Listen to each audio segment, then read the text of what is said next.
Good morning students. Class 8 मैंने अब तक साइंस में 2 लेसन करवा दिए हैं। लेसन नंबर 1 क्रॉप मैनेजमेंट वाला जो था उसके मैंने question answers, exercise, fill the blanks और ट्रू एंड फॉल्स तुम लोगों को व्हाट्सएप पे ग्रुप में सेंड किया था। तो जितने बच्चों ने अपना काम कर लिया है पूरा कंप्लीट दोनों लेसन, वो लोग स्कूल आ करके अपना काम चेक करवा सकते हैं।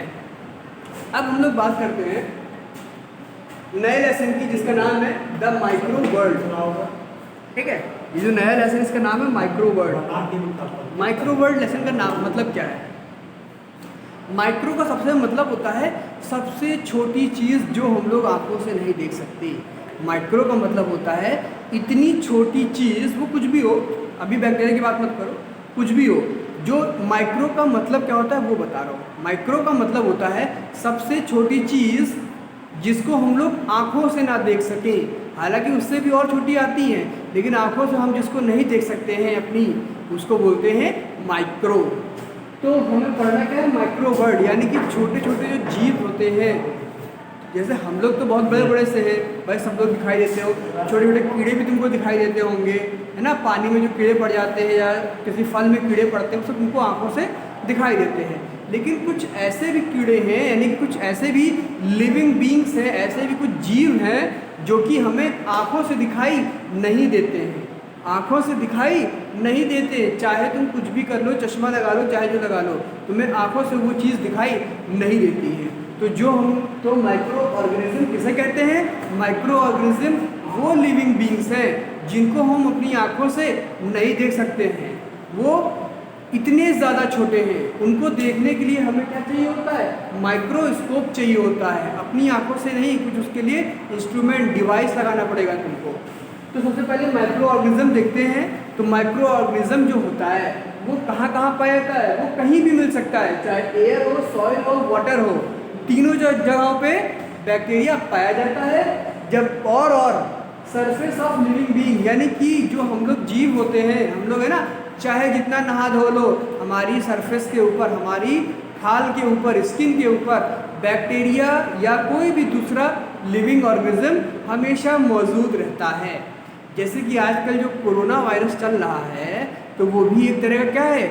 माइक्रो ऑर्गेनिज्म है। वो दिखाई नहीं देता है कि किसके पास है, कहाँ नहीं है, वरना तो बच जाओ। वो दिखाई नहीं देता है, वो भी बहुत छोटा है, वो आंखों से नहीं देख सकते हैं। तो माइक्रो ऑर्गेनिज्म उन जीवों को कहते हैं जो बहुत ज़्यादा छोटे हैं, जो आंखों से दिखते नहीं है। वो कहाँ पाए जाते हैं? वो हर जगह पाए जाते हैं। कोई भी ऐसी जगह नहीं है जहाँ पे माइक्रो ऑर्गेनिज्म नहीं मिलते हैं, हर जगह पाए जाते हैं। चाहे जितनी साफ चीज़ हो, सब कहीं पाए जाते हैं। अब देखते हैं माइक्रोस्कोप क्या होता है। माइक्रोस्कोप एक ऐसी मशीन का नाम है, एक ऐसी मशीन बनाई गई थी कि जिससे हम लोग माइक्रो ऑर्गेनिज्म को देख सकें। माइक्रोस्कोप, यानी कि ये ना माइक्रोस्कोप को बनाया गया था ताकि माइक्रो ऑर्गेनिज्म को देख सको, यानी कि ताकि बैक्टीरिया को देख सको, वायरस देख सको, है ना, ये सारी चीज़ें। अच्छा, ये स्पेसिमेन का मतलब क्या है? तो बच्चों, स्पेसिमेन का मतलब होता है जब भी हमारी जो मशीन होती है माइक्रोस्कोप वाली, तो माइक्रोस्कोप की मशीन जो होती है उसके नीचे हम लोग जो भी तुमको चेक करना है, जैसे कि मान लो तुमने ये मार्कर लिया, अब इस मार्कर के ऊपर बैक्टीरिया है या नहीं है पता करना है, तो इसका थोड़ा सा टुकड़ा काट लो और उसको माइक्रोस्कोप मशीन के नीचे रखोगे और तब चेक करोगे कि इसमें बैक्टीरिया है या नहीं है।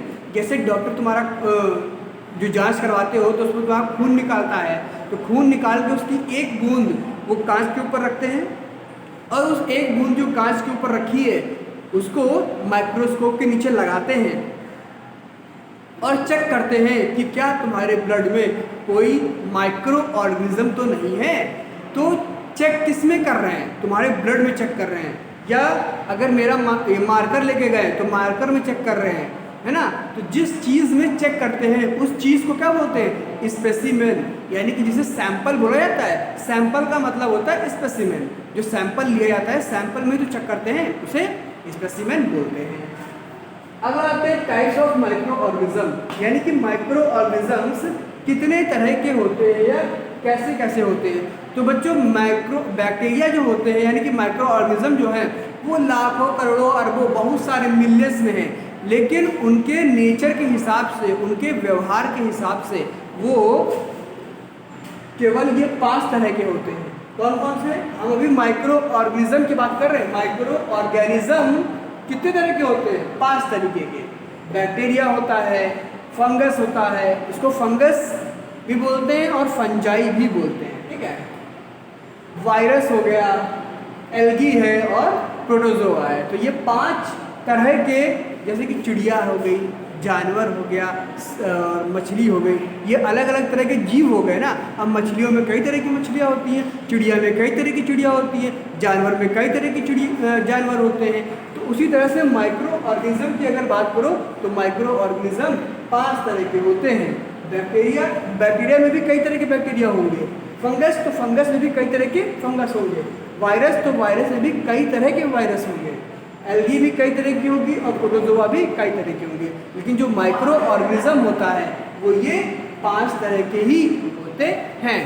अब सबसे पहले जो हमें पढ़ना है वो पढ़ना है बैक्टीरिया के बारे में, और उम्मीद करते हैं कि बैक्टीरिया नाम सभी ने सुना होगा। तो बैक्टीरिया बच्चों क्या होता है? Common microscope. कॉमन माइक्रोस्कोप का मतलब है ये हर जगह मिल जाता है, कहीं कोई ऐसी दुनिया में जगह बची ही नहीं है जहाँ ये बैक्टीरिया ना मिलता हो। चाहे जितना साफ कर लो किसी भी चीज़ को, चाहे जितना नहा धो लो, उबाल लो, है ना, खाना पका लो, चाहे जितना गर्म कर लो, लेकिन बैक्टीरिया कभी भी ख़त्म नहीं होता है। हाँ, डॉक्टर लोग कहते हैं पानी उबाल के पियो बैक्टीरिया ख़त्म हो जाएगा, लेकिन ऐसा नहीं है। उसमें भी देखोगे तो बैक्टीरिया पाए जाते हैं, उबले हुए पानी में भी बैक्टीरिया होते हैं। तो इसीलिए ये क्या है, सबसे ज़्यादा कॉमन, सबसे ज़्यादा पाए जाना वाला बैक्टीरिया होता है। अच्छा, ये बैक्टीरिया कितने तरह के होते हैं? बैक्टीरिया 4 तरीके के होते हैं। 4 तरीके के मतलब उनके शेप के ऊपर कि वो किस किस तरह के हैं, ठीक है। तो जैसे सबसे पहला आता है कोकस। क्या बोलते हैं इसको? कोकस बैक्टीरिया। कोकस बैक्टीरिया को कोकस बैक्टीरिया क्यों बोलते हैं? कोकस बैक्टीरिया का जो शेप होता है वो राउंड होता है। राउंड मतलब गोल गोल होते हैं, जैसे मूली काटते हो लंबी लंबी तो गोल गोल हो जाती हैं, ऐसे इस तरह की होते हैं। लेकिन इतनी बड़ी बड़ी नहीं होती है, होती है बहुत छोटी है, आंखों से दिखाई नहीं देंगी। तो माइक्रोस्कोप से देखा गया, क्या देखा गया कि जो कोकस बैक्टीरिया होता है वो गोल गोल होते हैं, इसीलिए राउंड शेप बैक्टीरिया बोलते हैं इसको। जो अगर क्वेश्चन आएगा एग्जाम में कि राउंड शेप बैक्टीरिया कौन से होते हैं, उनका क्या नाम होता है, क्या कहोगे? कोकस। दूसरा होगा बैसिली। क्या बोलते हैं? बैसिली। तो दूसरा होता है बैसिली। इसको बैसिली क्यों बोलते हैं? क्योंकि ये रॉड शेप के होते हैं। रॉड मतलब लंबे लंबे रॉड की तरह होते हैं। रॉड देखियो ना, सरिया काट में छोटी छोटी तो लंबी लंबी हो जाती है, तो ये रॉड की तरह लंबे लंबे होते हैं। इनका शेप जो होता है इस तरह का होता है, इसीलिए इसे बैसिलस कहते हैं, ठीक है। तीसरा है विब्रो। विब्रियो। विब्रियो किसे बोलते हैं? विब्रियो बोलते हैं जो कर्व्ड शेप के होते हैं। कर्व्ड मतलब घूमे हुए होते हैं, देखो ऐसे घूमा हुआ होता है, ठीक है। तो इसको कर्व्ड शेप वाले को विब्रियो बैक्टीरिया बोलते हैं। और कभी कभी कॉमा लाइक भी बोलते हैं। कभी कभी क्या बोलते हैं? Comma like. देखो कॉमा से लगाते हैं, बस ये बड़ा है थोड़ा सा, कॉमा भी तो इसी तरह का होता है, तो इसको क्या बोलते हैं? विब्रियो, यानी कि कॉमा भी बोल सकते हो, कॉमा लाइक बैक्टीरिया या फिर विब्रियो बैक्टीरिया। अब एक आखिरी बचा है स्प्रिला। स्प्रिला बैक्टीरिया जो क्या होता है, ये स्पाइरल शेप का होता है। कैसा होता है? स्पाइरल शेप का। यानी कि मैगी देखियो, जब मैगी उबल पानी में डाल देते हो, गर्म हो जाती है, जब पक रही होती है तो उसको चम्मच से उठाओ तो एकदम गोल गोल छल्ले जैसी होती है कि नहीं, इस तरह की। तो ऐसे ही होते हैं ये वाले बैक्टीरिया। स्प्रिला बैक्टीरिया जो होता है वो स्पाइरल होता है, गोल गोल घुमा हुआ होता है, इसीलिए इसको क्या बोलते हैं? स्प्रिला बैक्टीरिया बोलते हैं। तो बच्चों ये उम्मीद है कि समझ में आ गया होगा। माइक्रो ऑर्गेनिज्म कितने तरह के होते हैं? 5 तरह के होते हैं। Bacteria, fungus, bacteria, fungus, virus, protozoa और एल्गी। और बैक्टीरिया भी कितने तरह के होते हैं? 4 तरह के, क्योंकि उनका शेप अलग अलग होता है, ठीक है। तो इतना तो तुम अपनी किताब में भी पहले पढ़ लो, फिर आगे हम और बताते हैं।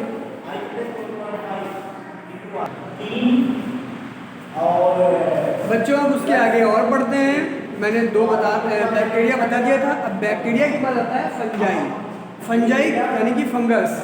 तो ये क्या होता है, किस तरह होता है? अच्छा बच्चों, घर में तुम लोग की ब्रेड आती होगी सुबह सुबह चाय के साथ खाने के लिए।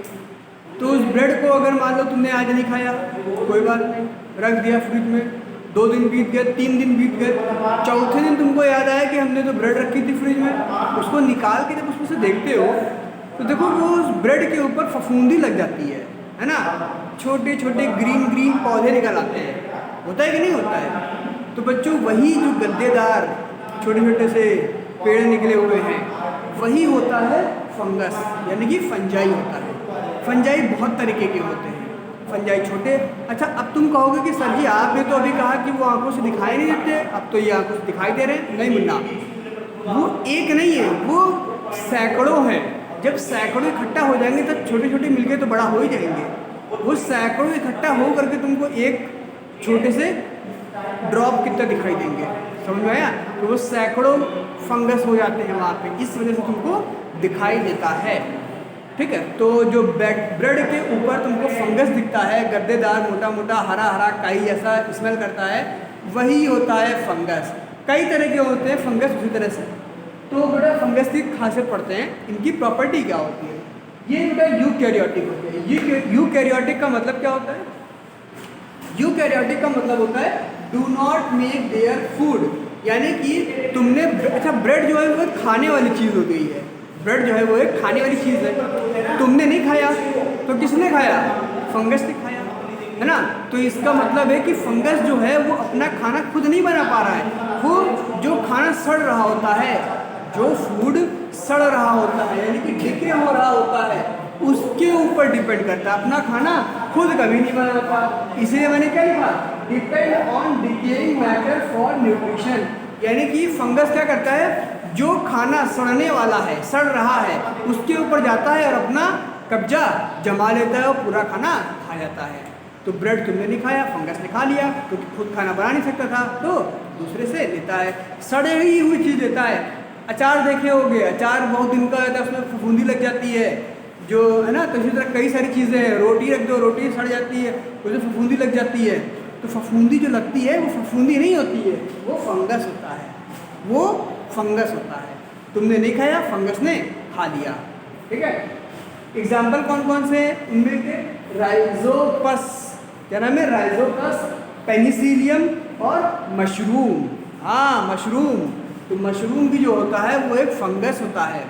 अब कहोगे सर ये फंगस मशरूम तो हम लोग सब्जी बना खाते हैं, हाँ बिल्कुल खाते हैं, क्योंकि फंगस भी जो है वो अपना खाना वो एक तरह का समझ लो मरा हुआ पेड़ होता है, एक तरह का मरा हुआ पेड़ होता है, ठीक है।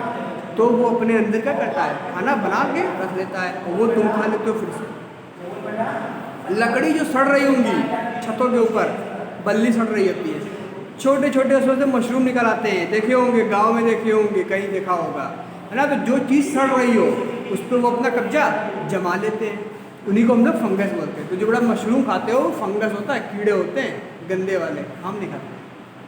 अगला बच्चा प्रोटोजोआ, कि प्रोटोजोआ क्या होता है भाई? जैसे बैक्टीरिया था, फंगस था, वैसे तीसरा होता है प्रोटोजोआ।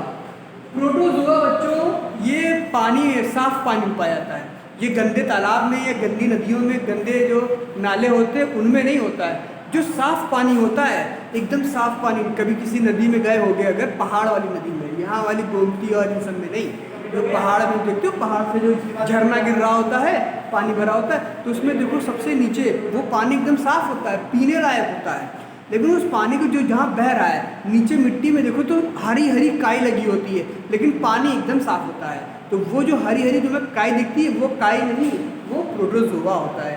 क्या लिखा है? फ्रेश वाटर बॉडी, सॉइल और सी, यानी कि या तो ये समुद्र में पाए जाते हैं, समुद्र का पानी भी एकदम साफ़ होता है कहीं कहीं पर, हर जगह नहीं, कहीं कहीं पर समुद्र का पानी भी एकदम साफ़ होता है। पिक्चरों में देखा होगा, लोग पार्टी करते हैं, पानी एकदम साफ़ होता है, ठीक है। तो वो फ्रेश वाटर भी होता है, ठीक है। जो नदियों का साफ़ पानी होता है वहाँ पे पाए जाते हैं। साफ़ पानी का मतलब है एकदम ट्रांसपेरेंट पानी, उसमें कुछ भी देखो तो ऊपर से नीचे तक सब कुछ दिखाई दे नदी में, उसको बोलते हैं फ्रेश वाटर। उन पानी में जो काई होती है उसको प्रोटोजोआ बोलते हैं, ठीक है।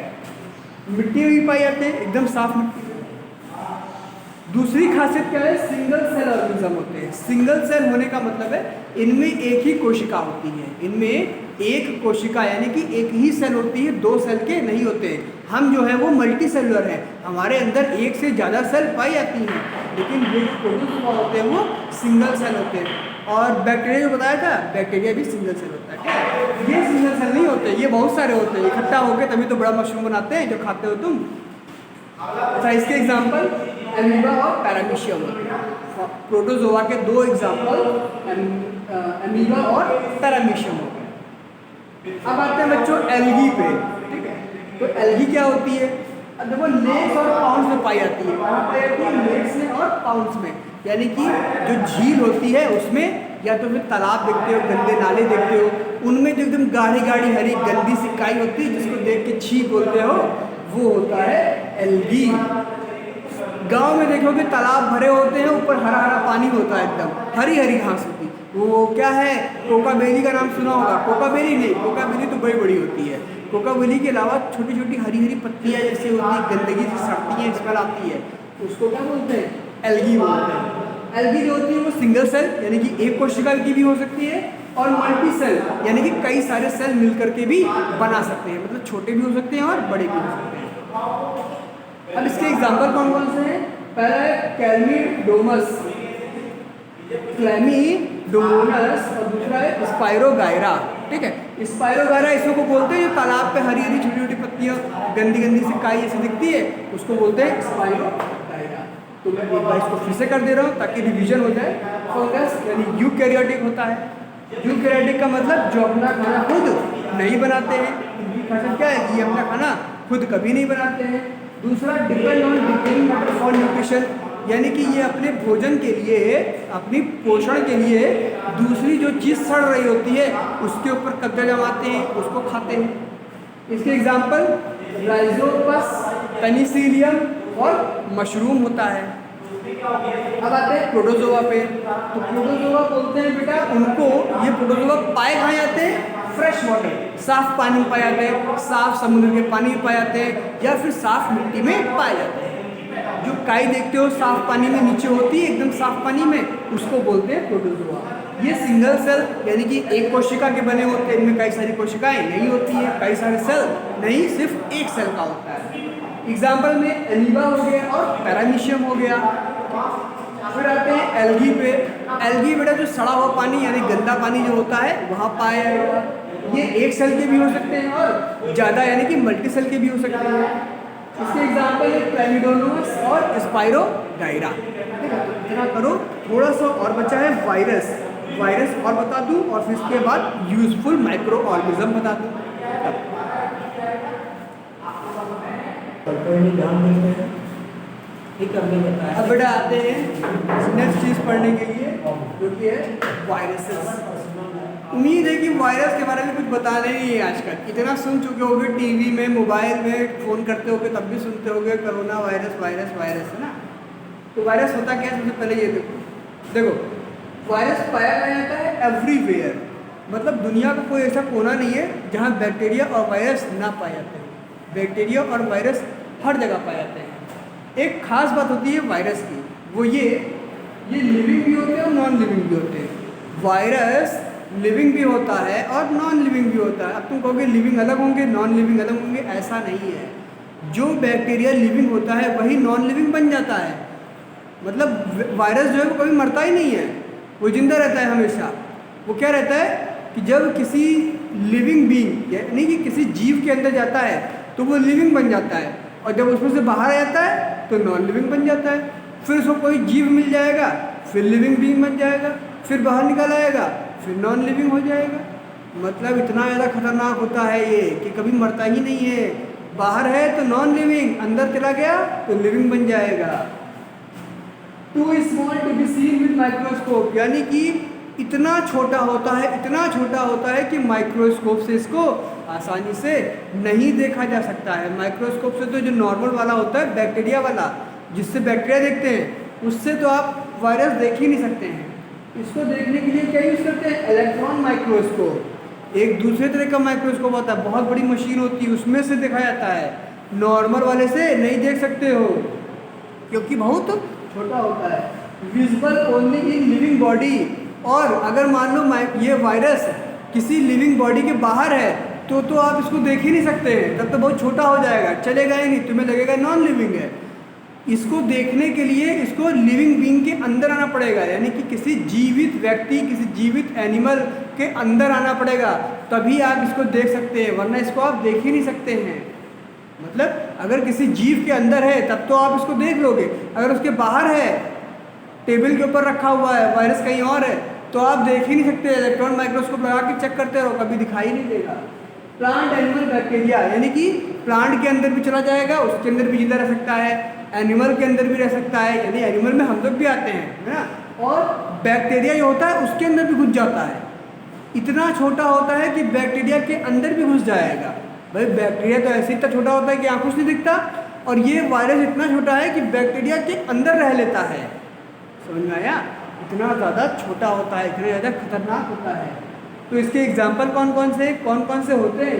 हेपेटाइटिस का नाम सुना होगा, है ना, हेपेटाइटिस हो गया, तो वो हेपेटाइटिस एक वायरस होता है, उसमें भी इंसान जल्दी बच नहीं पाता है। दूसरा कोरोना वायरस सुना होगा, सुना क्या होगा, देख ही रहे हो।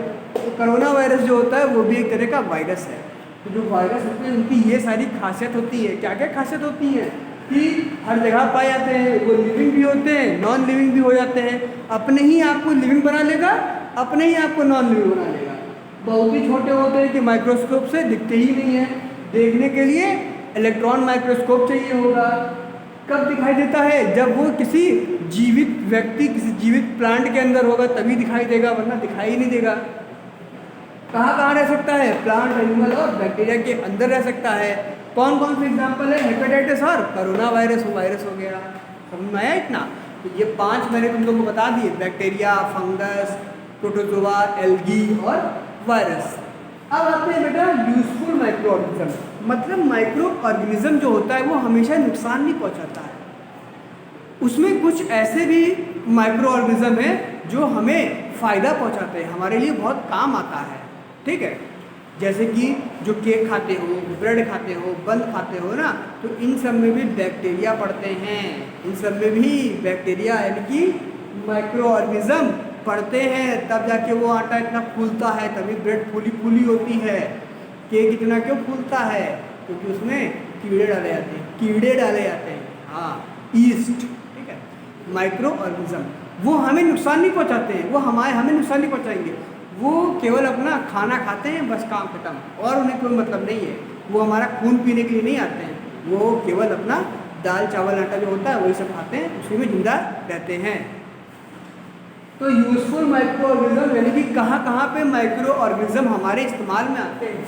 दवाई बनाने में काम आते हैं, खेती में काम आते हैं माइक्रो ऑर्गेनिज्म, खाने में काम आते हैं, खाना मतलब केक बनाना हो गया, भटूरा बनाना हो गया, भटूरे में भी बन जाता है, बताएंगे कैसे। और बिवरेजेस यानी कि जो शराब बनती है उसमें भी कीड़ों से ही बनती है, इसीलिए इतनी खराब होती है, कहते मत पियो। तो सबसे पहले पढ़ते हैं मेडिसिन में कैसे यूज होता है, मेडिसिनल यूज। तो बच्चों मेडिसिन में कीड़ों को क्या होता है? प्रोडक्शन ऑफ एंटीबायोटिक, यानी कि उन माइक्रो ऑर्गेनिज्म को यूज़ करके हम लोग एंटीबायोटिक बनाते हैं। तो एंटीबायोटिक क्या होती है? एंटीबायोटिक टैबलेट्स होती हैं।